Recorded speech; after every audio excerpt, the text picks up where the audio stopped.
Chers amis, je suis venu apporter un feu sur la terre. Et comme je voudrais qu'il soit déjà allumé, je dois recevoir un baptême, et quelle angoisse est la mienne jusqu'à ce qu'il soit accompli. L'évangile de ce dimanche est l'évangile du désir du Christ, de son désir à lui. Le désir qu'il a dominé tout au long de sa vie terrestre. C'est un de ces deux passages de l'Évangile où Jésus exprime ce qui est au plus profond de son cœur, le désir qui brûle dans son cœur. Cela nous rappelle ce que disait le prophète Jérémie. C'était à mon cœur comme un feu dévorant enfermé dans mes os. Je me puissais à les contenir, mais je n'ai pas pu. Mais quel est le feu qui brûle dans le cœur du Christ? Dès le début de l'Évangile, nous entendons Saint Jean-Baptiste présenter Jésus en ces termes. Celui qui vient après moi est plus fort que moi. Lui, il vous baptisera dans l'Esprit Saint et le feu. Aussi, dans l'évangile de ce jour est-il question d'un baptême que Jésus doit et veut recevoir. Jésus est habité par le désir qu'un feu soit allumé sur la terre et par le désir de recevoir un baptême. Il ne s'agit pas de deux désirs, mais du même désir, celui de verser son sang pour le salut du monde. Le baptême que Jésus doit recevoir est celui de la crucifixion, le baptême dans son propre sang. Le feu est ce même sang versé pour sauver le monde. C'est le feu de la vie du Christ totalement donné, le feu de l'amour totalement répandu des blessures du crucifié.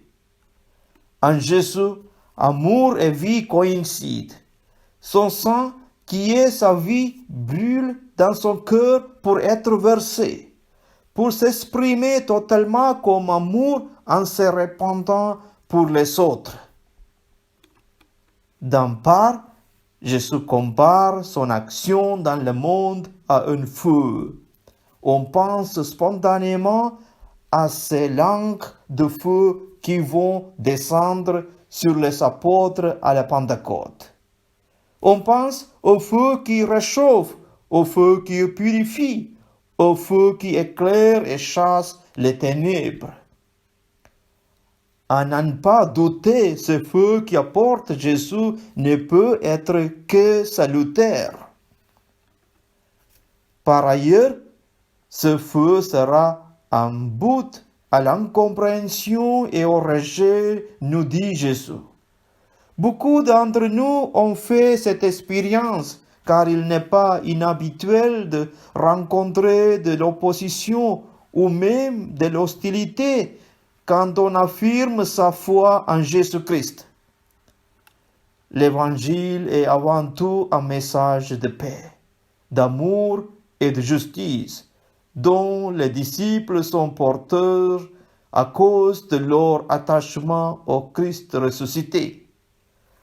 Comme le souligne la lettre hébreu en ce dimanche, Jésus est à l'origine et au terme de notre foi. Nos vies portent la marque du Christ, et parce que nous sommes appelés à nous laisser configurer au Christ, à vivre de sa vie à lui, nous connaîtrons nous aussi la confrontation avec le monde au nom de l'Évangile, même avec nos plus proches, même avec nos familles. Je suis venu apporter un feu sur la terre, nous dit Jésus, et comme je voudrais qu'il soit déjà allumé. Ce profond désir a trouvé son accomplissement avec sa mort et sa résurrection. Et il a traversé les siècles jusqu'à nous. Depuis lors, ce sont des millions d'hommes et de femmes qui ont porté et témoigné de ces feux. Puissions-nous être de ceux-là, nous aussi. Gloire au Père, et au Fils, et au Saint-Esprit, comme il était au commencement, maintenant et toujours, pour les siècles des siècles. Amen. Le Seigneur est ma lumière et mon salut. De qui aurais-je craindre? Le Seigneur est le rempart de ma vie. Devant qui tremblerai-je?